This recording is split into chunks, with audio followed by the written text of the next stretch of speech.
बिस्मिल्लाहिर्रहमानिर्रहीम, अस्सलाम वालेकुम। मैं असदुल्ला खान हूँ। कॉज लिस्ट जारी हो गई है। बिल आखिर मखसूस नशस्तों का फ़ैसला कल सुबह 9:30 बजे सुनाया जा रहा है। लेकिन इसमें एक हैरान कुन बात यह है कि 13 रुकनी बेंच ने यह केस सुना, लेकिन 3 रुकनी बेंच ये फ़ैसला सुना रहा है। अब इसको मुख्तलिफ लोग मुख्तलिफ अंदाज में देख रहे हैं, लेकिन क्या मुमकिन तौर पर वजह हो सकती है इस केस के फ़ैसला 3 रुकनी बेंच की जानिब से सुनाए जाने पर। जो रेगुलर बेंच है जस्टिस काजी फ़ाइज़ का, जिसमें अकील अब्बासी साहब हैं और जिसमें नईम अख्तर अफ़गान है, ये 3 रुकनी बेंच ये फ़ैसला सुना रहा है। 13 रुकनी बेंच जिन्होंने ये केस सुना है वो क्यों नहीं सुना रहा। थोड़ी सी गैर मामूली बात यह भी है कि आज दूसरी मरतबा मुशावरत करना पड़ी है। आम तौर पर जब कोई बेंच फैसला सुनाता है उससे पहले एक मुशावरती अमल हो जाता है और वो इतनी रूटीन की बात है कि उसको आम तौर पर रिपोर्ट भी नहीं किया जाता। लेकिन ये इतना अहम केस है और इतना अहम मामला है क्योंकि इसका पूरा इम्पैक्ट आएगा। मैंने पिछली वीडियो में भी जिक्र किया था कि इसका पूरा इम्पैक्ट जुडिशरी के ऊपर आने जा रहा है। ये सिर्फ मखसूस नशस्तों का मामला अब नहीं रह गया। ये ऐसा नहीं है कि ये किसी जमात को मखसूस नशस्तें मिलने या ना मिलने का मामला है, नहीं, बल्कि अब ये हुकूमत को 2/3 अक्सरियत मिलने और जुडिशरी के हवाले से कानून साजी होने और जुडिशरी के ऊपर उसका इम्पैक्ट आने की बात है। इसलिए इसको बहुत गैर मामूली तौर पर अहमियत हासिल हो गई है। अब काजी फ़ाइज़ साहब आज जो है वो दूसरी मरतबा उनको फुल कोर्ट इजलास बुलाना पड़ा या फुल कोर्ट मीटिंग बुलाना पड़ी है जिसमें मुशावरत हुई है। और कहते हैं कि काजी फ़ाइज़ साहब जब बाहर निकले हैं उनका मूड अच्छा नहीं था, वो बहुत स्ट्रेस में दिखाई दे रहे थे और ऐसी इतलात हैं कि कुछ जजेस के बीच में आर्गूमेंट भी हुआ है वहाँ पर इस मुशावरती अमल के दौरान। लेकिन ये सवाल अपने तौर पर इम्पॉर्टेंट है कि जो फ़ैसला है वो 13 रुकनी बेंच क्यों नहीं सुना रहा। इतना अगर ये गैर मामूली अहमियत का हामिल फ़ैसला है तो 13 के 13 मेंबर्स बेंच अगर बैठ के फ़ैसला सुनाता तो ज़ाहिर है इम्पॉर्टेंट होता। अब इसमें कुछ लोगों का ख्याल है कि बस जजेस के दरमियान चूँकि एक इतना डिफरेंस ऑफ ओपिनियन मौजूद है कि बस उन्होंने अपनी राय दे दी है और वो इस फ़ैसले को आकर सुनाना नहीं चाहते।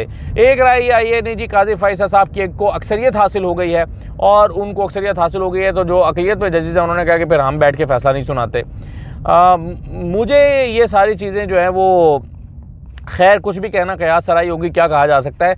लेकिन बहरहाल एक वजह यह भी हो सकती है कि कुछ जजेस जो हैं वो अवेलेबल ही ना हो और वो छुट्टी पे जाना चाहते हैं और उन्होंने कहा हो कि भाई फ़ैसला हमने दे दिया है, सुना, वो रेगुलर बेंच दे।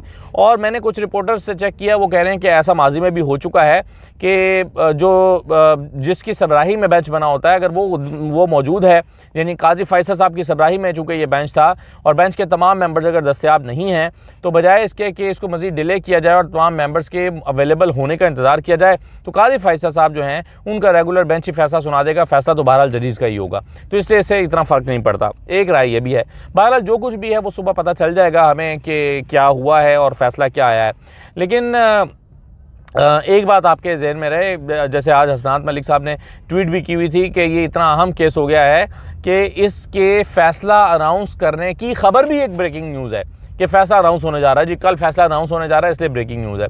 तो जैसा कि मैंने कहा कि इसका एक इम्पैक्ट जुडिशरी के ऊपर आने जा रहा है, इसलिए ये बहुत ही अहमियत का हामिल अब केस बन गया है। तो बहरहाल सुबह 9:30 बजे हमें पता चलेगा कि जजेस सारा कुछ सुनने के बाद किस नतीजे पर पहुँचे हैं, इजाफी नोट किन के आए हैं, जो इख्तलाफी नोट हैं वो किन जजेस के आए हैं और अक्सरियती राय जजेस की क्या बन पाई है। क्या काजी फ़ाइज़ साहब को अक्सरियत हासिल हुई है या नहीं हुई, ये पता चल जाएगा। क्या काजी फ़ाइज़ साहब को एक्सटेंशन मिलने के इम्कानात हैं या नहीं हैं, ये पता चल जाएगा। पिछली वीडियो में मैं एक जगह पर चूक गया और मैंने गलती की और मैंने कहा कि जी जब मखसूस नशस्तें अगर खाली छोड़ी जाएंगी तो वो 336 में से 78 माइनस कर दी जाएंगी, तो 78 तो कुल तमाम सूबाई असम्बलियों की मिलाकर और कौमी असम्बली की मिलाकर मखसूस नशस्तें बनती हैं।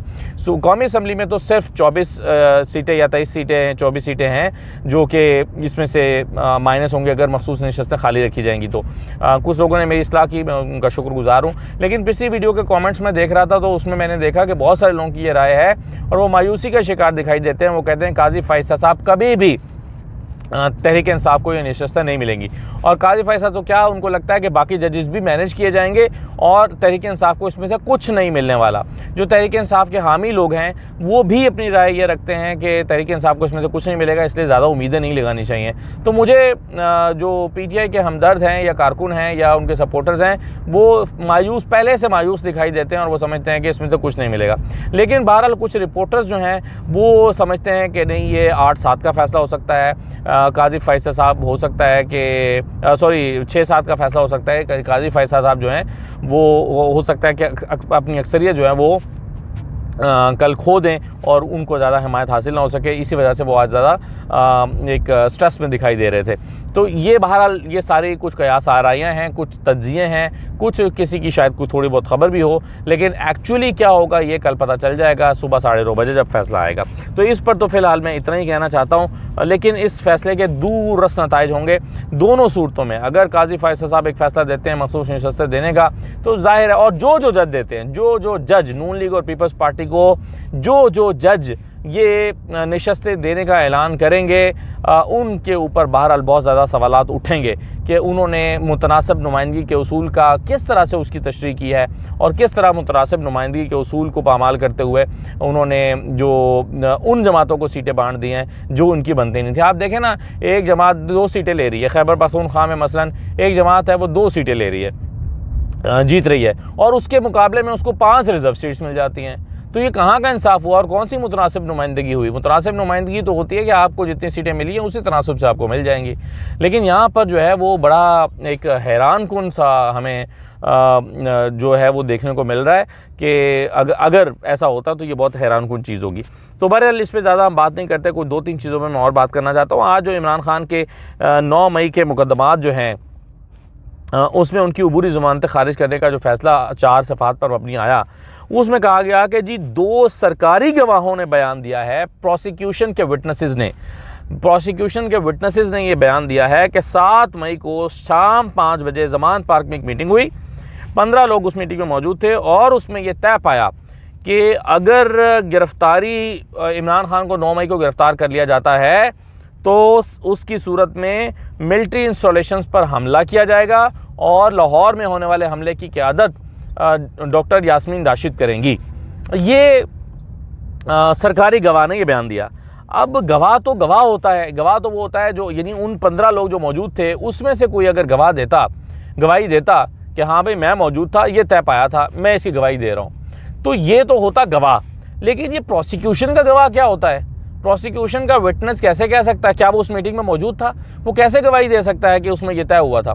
तो अब प्रोसिक्यूशन के विटनेस की गवाही की बुनियाद पर जो है वो इमरान खान की अबूरी ज़मानतें खारिज की गई हैं 9 मई के मुकदमात में। गोया ये यकीन कर लिया हो कि प्रोसिक्यूशन का जो गवाह है वो कह रहा है और सरकारी जो गवाह है वो ये कह रहा है कि इमरान खान की 2 दिन पहले, गिरफ्तारी से 2 दिन पहले एक प्लानिंग की गई थी कि मिलिट्री इंस्टॉलेशंस पे हमला करना है। तो बहरहाल मेरे लिए बड़ा हैरानकुन है कि किस तरह से प्रोसिक्यूशन का जो विटनेस है वो ये बयान दे सकता है। क्या वो ज़मान पार्क में होने वाली इस मीटिंग में मौजूद था, या उसको किसी से ख़बर मिली है, या उसके पास कोई सबूत मौजूद है कि इस मुलाकात में तय पाया है?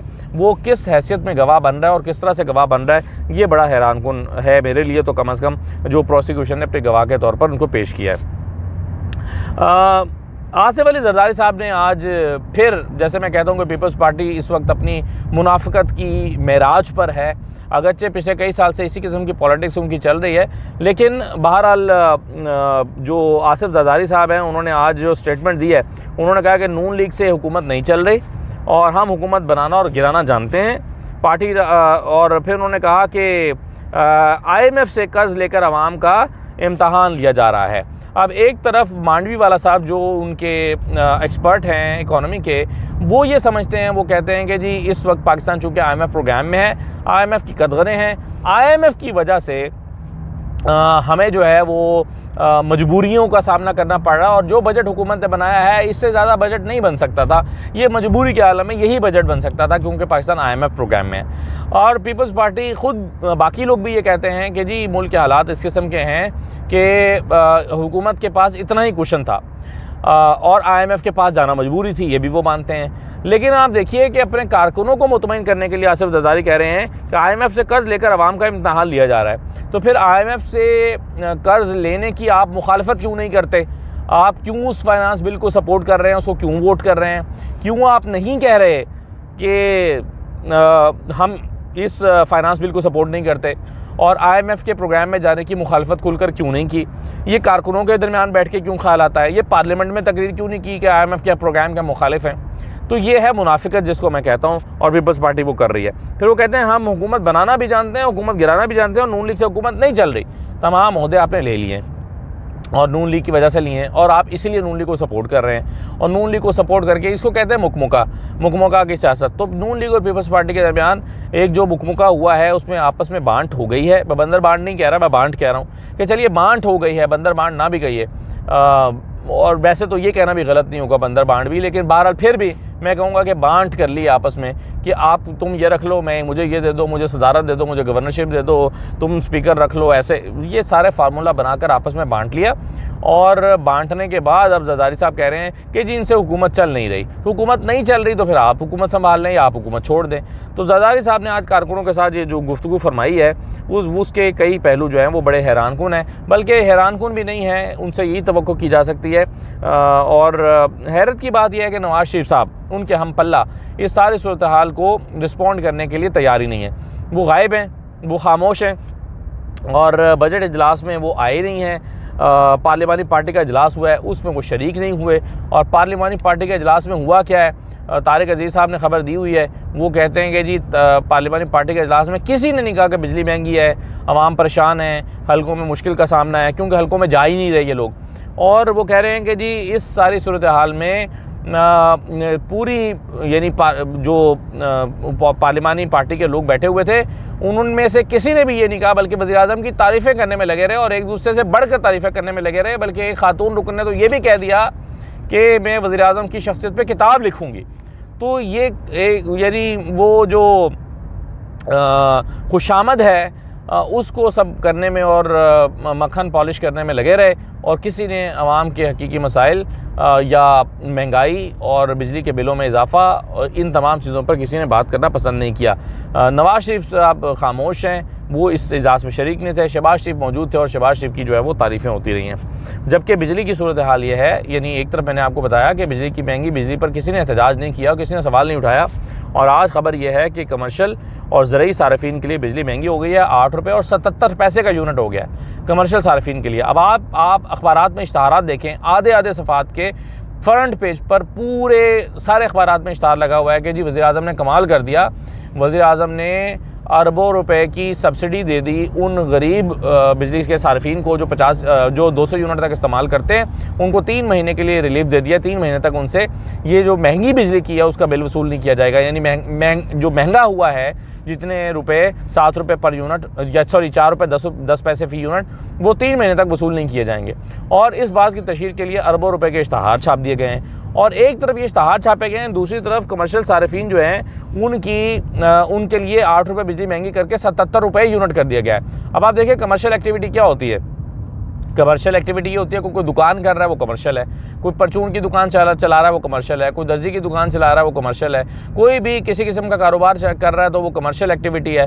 और जब किसी शख्स को बिजली का बिल महंगा आएगा तो वो किस पर मुंतकिल करेगा? गरीब सार्फिन पे। वो उस सारे को सारा लोड अपनी जेब पे नहीं डालेगा, वो गरीब सार्फिन पे मुंतकिल करेगा। तो अल्टीमेटली इस कमर्शियल बिजली के रेट का इम्पैक्ट जो है वो तो आना आवाम के ऊपर ही है। तो ये आवाम को बेवकूफ़ बनाने की कोशिश की जा रही है कि हमने जो है वो आपको सब्सिडी दे दी, 3 महीने तक आपसे 4 रुपये 10 पैसे वसूल नहीं करेंगे। पहले तो बिजली को महंगा किया, यानी वो जो एक प्रोटेक्टेड सार्फिन है 200 यूनिट इस्तेमाल करने वाले, उन प्रोटेक्टेड सार्फिन को उस कैटेगरी से निकाला और उनकी बिजली महंगी की, और फिर एहसान कर दिया कि चलो महंगी तो हमने कर दी है लेकिन 3 महीने के लिए तुम्हें छूट दे देते हैं। तो अल्टीमेटली तो सारिफ का नुकसान ही हो रहा है, सारिफ का फ़ायदा तो कोई नहीं हुआ। सारिफ तो पहले जो है वो प्रोटेक्टेड था, उसको ये 4 रुपये 10 पैसे नहीं देने पड़ रहे थे पर यूनिट। अब आप कह रहे हैं कि 3 महीने बाद हम लेंगे, तो भाई इसमें आपने एहसान क्या किया है और फ़ायदा क्या दिया है सारिफ को? सारिफ को कोई फ़ायदा नहीं हुआ, बल्कि उसकी बिजली 4 रुपये 10 पैसे फ़ी यूनिट 3 महीने बाद महंगी होने जा रही है। लेकिन इस बात के इतने इश्तहारात दिए चलाए जा रहे हैं कि जैसे हुकूमत ने गरीब अवाम पर बड़ा एहसान कर दिया। तो इस सारी सूरत हाल में जो है वो ना पीपल्स पार्टी बोल रही है, ना नून लीग के अपने लोग बोल रहे हैं और लोग परेशान हैं।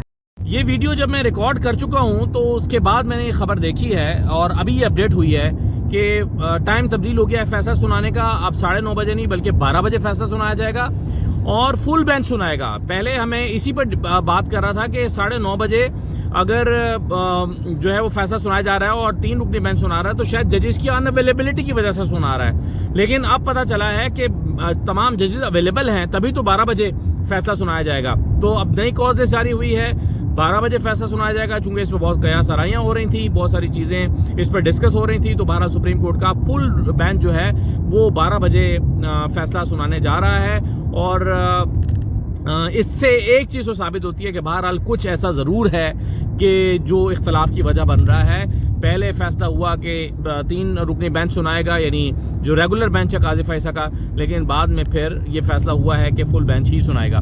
तो चलिए बहरहाल इसके मुख्तलिफ पहलुओं पर तो हम बात कर ही चुके हैं। तो सुबह देखते हैं 12 बजे कि क्या फैसला आता है। इजाज़त दीजिए, अल्लाह हाफिज़।